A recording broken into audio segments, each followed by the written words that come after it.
IBM to freeze hiring as CEO expects AI to replace 7,800 jobs.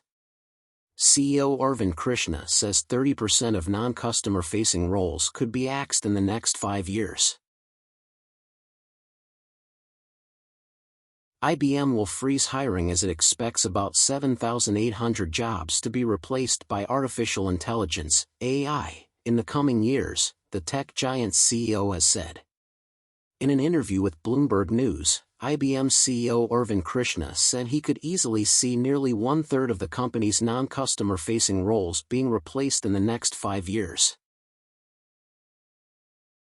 These non-customer-facing roles amount to roughly 26,000 workers, Krishna said in the interview published on Tuesday. I could easily see 30% of that getting replaced by AI and automation over a 5-year period. Back-office employees are only a small portion of IBM's 260,000 or so workers, and the company, based in Armonk, New York, has continued to fill roles even after letting go of about 5,000 workers in other areas, according to Bloomberg. IBM did not immediately respond to Al Jazeera's request for comment. An IBM spokesperson told the AFP there was no blanket hiring pause in place, but that the firm was being very selective when filling jobs that don't directly touch our clients or technology.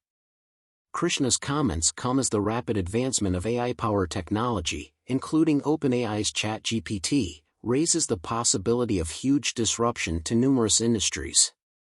Some analysts fear that AI could soon lead to mass layoffs, while others argue the technology's ability to improve productivity and complement human workers will create jobs in whole new industries. On Tuesday, the share price of Chegg, a California-based learning company, plunged by nearly 50% after its CEO Dan Rosensweig acknowledged on an earnings call that ChatGPT was having an impact on our new customer growth rate.